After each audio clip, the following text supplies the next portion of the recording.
Hola, bueno, va a estar difícil. Santiago y la gente de plataforma me lo pusieron bastante difícil. Creo que la única forma de entretenerlos más es ponernos en pelotas acá, pero voy a hacer el intento. Yo pensaba en hablar de los videojuegos, pero generalmente en estos eventos que se tratan más de emprendimiento, trato de hablar más de eso, trato de hablar más de lo que en mí significó hoy definirme como, no tanto yo definirme, sino que me definan como un emprendedor. De hecho, yo la palabra emprendedor la aprendí muy adelante cuando comenzó mi camino como emprendedor. Y realmente la palabra en sí no significa mucho para mí. Para mí, lo que para muchos significa esta palabra significa haber hecho lo que quise hacer en la vida, nunca sin pedirle permiso a nadie. Y este es un poco el camino de cómo se dio eso. Y ojalá que muchos de ustedes que están escuchando esta presentación, les recomiendo mucho que si realmente sienten esa intensidad, esa llama de hacer lo que ustedes quieren y ser libres, sigan ese camino porque es un camino muy bonito. Linkeando un poco la presentación de Santiago, yo de muy joven tuve la suerte de tener un computador que cargaron mis papás. Ese computador que ven ahí tenía 2K de memoria y fue casi un amor instantáneo. Yo no sé por qué, si bien yo no era, hasta ese momento no era ni afín a las matemáticas, nunca me gustaron, de hecho, digamos, era bastante malo. Cuando me regalaron el primer computador, eso cambió absolutamente. Me di cuenta que las matemáticas servían para algo, lo aprendí a programar, aprendí a hacer cosas que la gente miraba y no entendía lo que hacía. Realmente para mí, digamos, se volvió una obsesión estar pegado a este bicho. Y como ustedes ven, digamos, era muy precario y bastante limitado. Pero para mí significaba como un puente hacia poder construir y crear cosas. Fue realmente un cambio muy grande que se produjo cuando mi papá me regalaron este computador. Y una de las primeras cosas que, digamos, me llamaron la atención era la posibilidad de crear en este mismo computador programas o softwares que pudieran entretener a otros. Y más que yo divertirme jugando, lo que hacía yo en el computador era crear juegos para que jugara mi hermana, para que jugara mis amigos. Entonces, cuando yo era chiquito y me preguntaban qué era lo que quería hacer yo cuando sea grande, muchos dicen médico, bombero, astronauta, yo decía que quería crear videojuegos. Y esto, digamos, tiene mucho que ver con lo que pasó después. Otra cosa que a mí, digamos, me facilitó o me cambió mucho fue la libertad que me dieron mis padres cuando yo era chico. Estas son las paredes de mi cuarto, cuando yo tenía unos, recuerdo que 13, por la cantidad de mujeres se pueden imaginar que las hormonas estaban altas, 13, 14 años. Mi mamá me dejaba dibujar las paredes de mi cuarto. Y otra de mis grandes pasiones, otra de mis grandes intereses de chico era dibujar. Yo pasé la mitad del colegio dibujando. También pasé la mitad de mi colegio explotando las tazas de los baños. Esa es una historia que les puedo contar después. De este chico de acá, pasó por el colegio, llegó a los 18 años, se preguntó, bueno, ahora sí, tenés que decidir qué quieres ser cuando seas grande. Y cómo vincular la computadora con esto. En ese momento no había una carrera lógica en función de lo que se supone que es el deber ser. Y la presión y la locura de tener que decidir, hay un refrán que dice, ¿serás lo que quieras ser o serás abogado? Y casi me convertí en un abogado. Entré a la carrera de Derecho, la hice casi de una forma automática. La verdad que no la pasé mal, la verdad que es una carrera que me sirvió mucho. Pero tuve la suerte que casi al final de la carrera, porque me iba bien, me invitaron a tomar una beca y me llevó a la Universidad de Salamanca.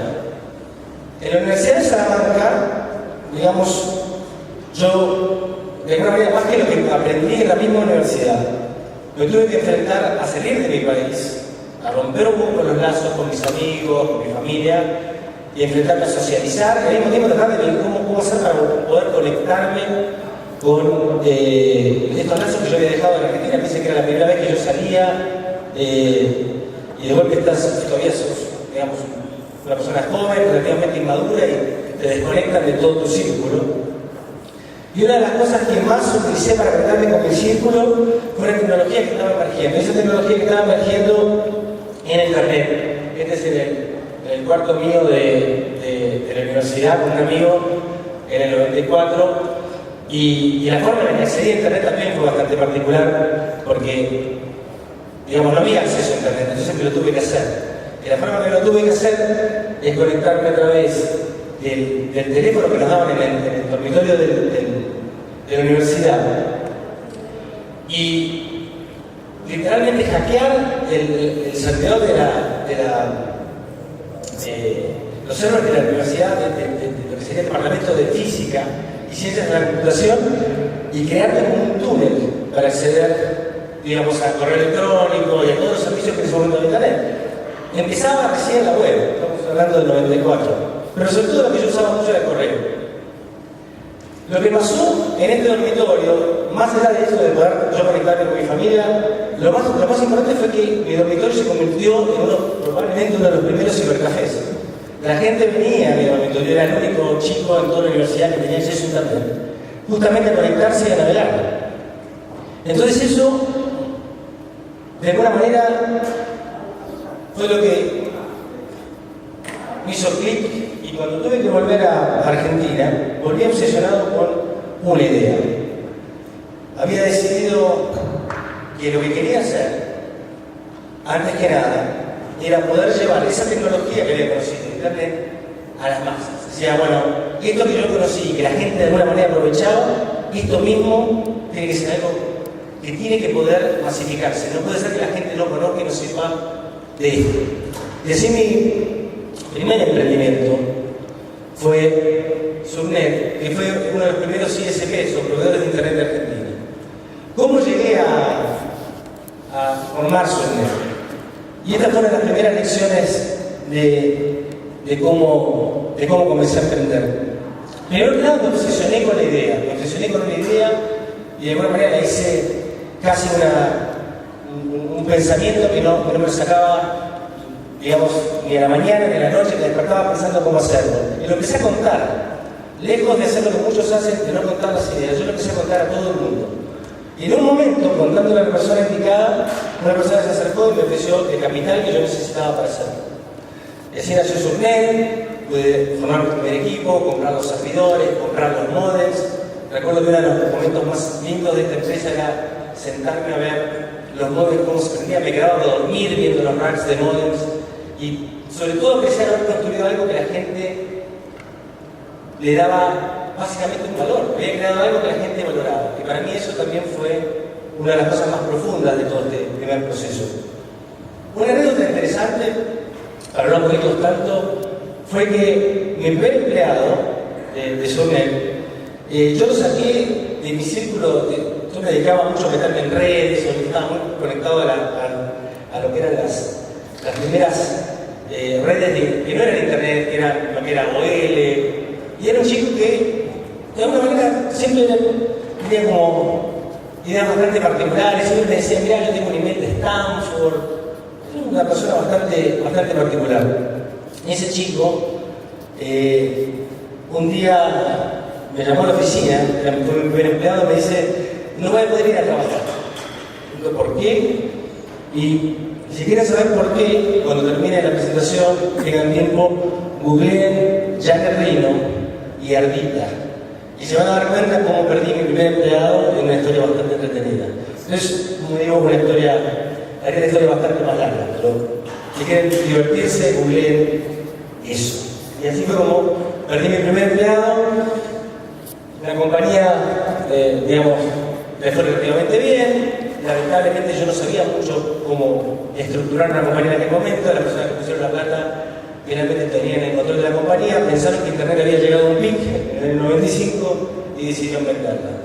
Y como decidieron venderla, tuve que volver a empezar, sin haberme llevado absolutamente nada. Me di cuenta que había sido finalmente el empleado. Volví al tablero de diseño Me voy a saltar acá rápidamente. Esta fue mi primera oficina. Salí de Subnet, me fui al fondo de mi casa y me puse a pensar qué hacer. Y si antes había sido lo que me obsesionaba dar Internet, lo que me obsesionó fue crear contenido para Internet. Así, solo, empecé a pensar cómo hacer esto. Y contando nuevamente la idea, volviendo a obsesivamente hablar con toda cuanta persona que usaba cuál era esa visión que yo tenía en la cabeza, se me acercaron dos amigos y me dijeron, vamos, hagámoslo. Comenzamos una compañía en el año 96, en el fondo de mi casa, como les contaba. Esa compañía comenzó a desarrollar, digamos, los principales sitios web que estaban subiendo las principales compañías. Comenzamos a crecer, empezamos a hacer 10, 15, 20, 50, y cuando me quise dar cuenta, en el año 99 éramos 350 personas, teníamos oficinas en 7 países y había pasado solamente nada. Si ustedes me preguntan, ese camino está lleno de anécdotas, se podría aburrirnos un montón con unas más divertidas, otras más tristes, pero de golpe de encontrarse en esta situación, a partir del fondo de tu casa, mirás para abajo y ves un precipicio gigante, 350 personas, una sensación de vértigo increíble. Este proceso no fue un proceso fácil, fue un proceso bastante complicado. Una de las principales cosas que me afectó durante este proceso y que me hizo darme cuenta digamos, el costo que tiene este camino que lo había emprendido, es que en el medio de toda esta locura de las 350 personas, papá se enfermó, le detectaron un cáncer, y yo estaba viajando constantemente de país en país. Y me acuerdo, uno de los viajes, me senté con papá, le pregunté cómo estaba, me dijo que estaba, como siempre, él era, estoy fenómeno, ¿dónde vas? Voy a Venezuela, qué interesante. Charlamos, vimos un programa pelotudo en televisión, digo, bueno, me voy, ¿estás seguro? Sí, andá. Volé, ni bien pisé Caracas, me llamaron por teléfono, me dijeron, tenés que volver. Tuve que sacar de urgencia un avión, ir hasta Miami, volar a Buenos Aires, tomar un taxi, correr hasta la clínica y llegué media hora tarde. Llegué y me dijeron, hace media hora tu papá se murió. Yo creo que de alguna manera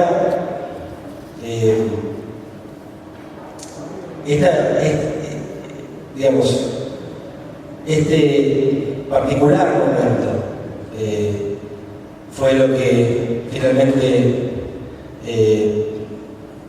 me terminó de moldear como persona. Aprendí que a veces no importa tanto la ambición, ni por tanto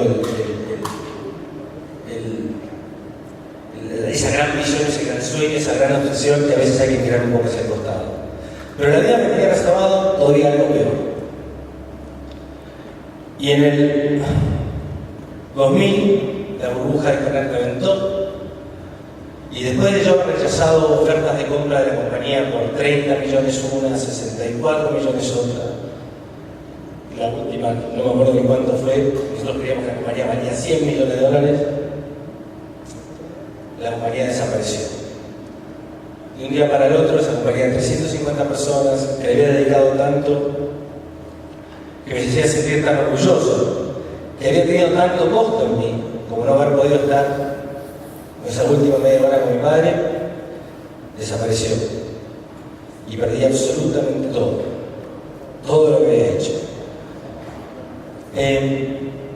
De nuevo, todo el proceso de esta compañía sería una charla diferente. Voy a tratar de ir lo más rápido posible para no aburrirlos. Volví a cero. volví a la nada. Y me puse a pensar, ¿y ahora qué? ¿Y ahora qué? Y me acordé de lo que quería hacer cuando era chico y me obsesioné con hacer videojuegos. Y de nuevo esa obsesión, de nuevo esa visión, pero dije esta vez lo voy a hacer de manera diferente. Así empecé a contarle a todo el mundo que conocía lo que quería hacer. Y dadas las casualidades, que una de las personas a las cuales yo le conté esto está sentada acá, y es Santiago Bilinkis. Y quiera o no Santiago cambió mi vida ese día que yo le conté. Porque Santiago me dice, después de escuchar toda esa pasión, me dice, me acabas de convencer, Tiburcio, yo voy a invertir en esa industria porque creo muchísimo en lo que vos me contás. En la visión de desarrollar videojuegos en Latinoamérica, yo sé que hay potencial, yo sé que no existe, pero digamos, lo que me acabas de contar me convenció. Pero no lo voy a hacer en tu empresa. Yo que tenía ganas de cargo en ese momento, me dice, te voy a presentar a otro grupo de gente que está trabajando lo mismo y que yo creo que vos podés hacer el match perfecto. Y esa gente que me presentó, esas personas que me presentó, uno fue Wenceslao Casales y el otro es Esteban, mi socio que está sentado allá. Y con Esteban, juntos, empezamos el camino que nos llevó a que yo viniera acá a Chile con mi mujer y con mi gato, sin un peso, yo estaba quebrado. Y con esta ambición de desarrollar videojuegos en Latinoamérica. No había nada en ese momento, era construir todo de cero. No había industria, no había ningún tipo de link, no se había hecho nunca. Y nosotros aparte no queríamos hacer cualquier videojuego, queríamos hacer videojuegos para consolas, queríamos estar en las ligas grandes de los videojuegos. Obviamente todo el mundo nos dijo que era imposible y que no podía hacerse, como en muchos de los casos de las ideas anteriores que ustedes vieron, pero perseveramos. Y en el lapso de más o menos unos 4 o 5 años, esa visión que habíamos tenido se hizo realidad. Pudimos crear el estudio líder de videojuegos en Latinoamérica, que está acá en Chile, se llama Monaco Games. Todavía sigue funcionando con otro nombre, se llama Behavior. Este es mi equipo, del cual estoy muy orgulloso. Y logramos hacer de alguna manera aquella imposible, pero mucho más que eso para mí, como se pueden imaginar, fue una reivindicación de todo ese proceso anterior que les había contado, lo cual para mí evidentemente representó muchísimo más que simplemente construir la compañía. La historia, tal vez muchos de ustedes la conocen, la compañía fue comprada por un grupo americano en el 2006. Nosotros con Esteban nos quedamos unos 3 años más. En el 2009 mis compañeros de Monaco me despidieron muy amablemente y con Esteban nos pusimos a pensar, bueno, ¿y ahora qué? Y lamentablemente uno cuando tiene el ADN esto de volver a empezar y volver a intentar, y uno sigue. Y empezamos en el 2009 Atacama. También una compañía de videojuegos, también aquí en Chile. Levantamos capital de fondos de venture capital locales y nos pusimos de nuevo ante este desafío que es crear una compañía, sobre todo de nuevo una compañía que nosotros teníamos esa gran visión de poder crear impacto en el mundo. Este es el primer equipo de Atacama. Esto es en la casa donde empezamos en el año 2009. El proceso de Atacama no fue muy diferente al proceso de las otras empresas. Siempre es un camino difícil, un camino complicado, con mucho costo personal, pero como de alguna manera milagrosamente siempre pasa, las piezas siempre caen en su lugar. La compañía creció, pasamos de oficinas más chiquitas a oficinas muy bonitas y a hacer cada vez proyectos más interesantes.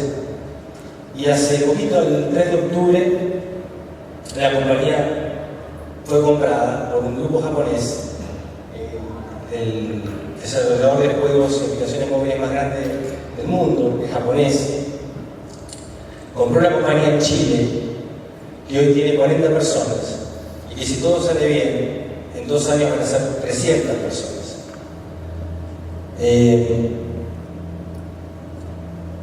Lo que les acabo de hacer es un paseo muy rápido por, digamos, casi 20 años de emprendedor, volviendo a la palabra con la que empecé. Y cuando generalmente a mí me presentan, y sobre todo cuando vi el programa de Rasu, y me describían como la persona que vendió Banaco en tanto, y vendió a la otra compañía en tanto. Y la realidad es que para mí eso quizás es el dato menos relevante, es lo que a mí menos me importa. Jamás me motivó el saber cuánto vale mi compañía. Quizás por eso fracasé en la compañía que quebró, porque no está en mí hacer las cosas por dinero.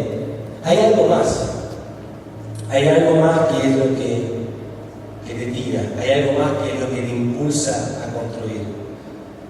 Y como empecé diciéndoles, ese impulso es finalmente, creo yo, el ser libre, el poder hacer en estos 20 años de mi vida, los 20 años de mi vida profesional, haber hecho lo que se me cantó, haber hecho lo que quise. Haber evadido y esquivado será lo que quiera hacer, pero serás ahogado. Muchos de ustedes están, por la edad que tienen, en ese momento. ¿Van a hacer lo que quieran ser? ¿O van a hacer lo que les digan que tienen que ser? ¿Van a animarse a pasar por todo esto? Obviamente da miedo. Yo nunca cuento los casos de éxito porque realmente eso creo que da la sensación equivocada. Me gusta contar la historia completa. Muy poca la cuento, pero muchos pasan por esto. La pregunta es, ¿tienen lo que hace falta para encarar esto? Yo les aseguro que vale la pena, independientemente de todo lo que les conté. Y la satisfacción más grande no va a estar en cuánto vendan una compañía, o en lo que le digan ustedes, digamos, la métrica que le digan ustedes que es el valor. La satisfacción más grande, se los aseguro, está en ese camino, en mirar para atrás 20 años después y saber que construyeron algo que de alguna manera fue valioso para muchísima gente. Yo no puedo hacerle más énfasis a ustedes, decirles que vale la pena. Y ojalá muchos de ustedes, ojalá la mayor parte de los que están acá, se ven que tienen algún interés en esto, se larguen al mar, construyan un barco, suben algunos piratas y sigan este camino. Les agradezco mucho la invitación. Gracias.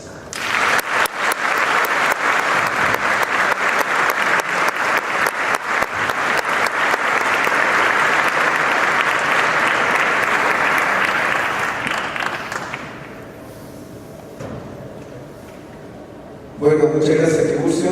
Y yo quiero también mencionar que Tiburcio y su equipo no solamente han construido una empresa, sino que han construido una industria.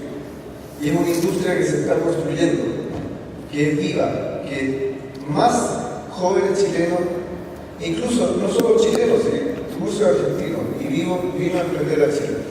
Y hay jóvenes que están viniendo de otros países y que se está construyendo una industria de video games. Gente que trabaja diseñando juegos. Wonderful. Eso es extraordinario. Yo vi una película una vez de John Lasseter, en realidad era un documental de Pixar, y entrevistaron a John Lasseter, que es el director de Toy Story, y él contaba que, este es un paréntesis, y él contaba ahí en ese documental de Pixar, que él tenía algo así como 13 años y vio un documental de Disney, y quedó así pero con los ojos abiertos y dice, wow, o sea, hay gente que trabaja haciendo eso, dibujos animados. Entonces, yo quiero eso para mí, trabajar haciendo dibujos animados. Bueno, ahí a él le entró la semillita de dedicarle la vida a hacer dibujos animados. Después le entró otra, a hacer la primera película animada por computador, largometraje, de la historia de la humanidad, que terminó siendo Toy Story. Y aquí hay otra cosa que yo quiero mencionar, que yo creo que es tremendamente relevante, y es que en Toy Story se dio lo que Steve Jobs llamaba The Crossroad, que es el cruce de los caminos.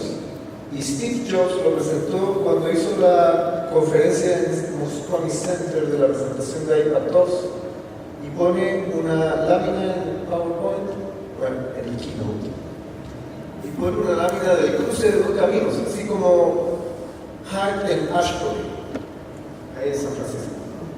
Cruce de los caminos pone Technology y la otra Liberal Arts. Wonderful. El cruce de la tecnología con el arte. Y eso es maravilloso, porque en el fondo es justo lo que preguntabas tú esta mañana. Es el cruce de los caminos que están representados por personas que son diferentes, complementarios, pero compatibles. Y esos diferentes complementarios fueron Steve Jobs, que aportó business model, o sea, negocios, la forma de hacer negocio. John Lasseter, que era un animador, era un artista. Y Ed Catmull, que era un PhD en Computer Science. O sea, en el fondo, tecnología. Tecnología, arte, negocios. El cruce de los caminos, Pixar.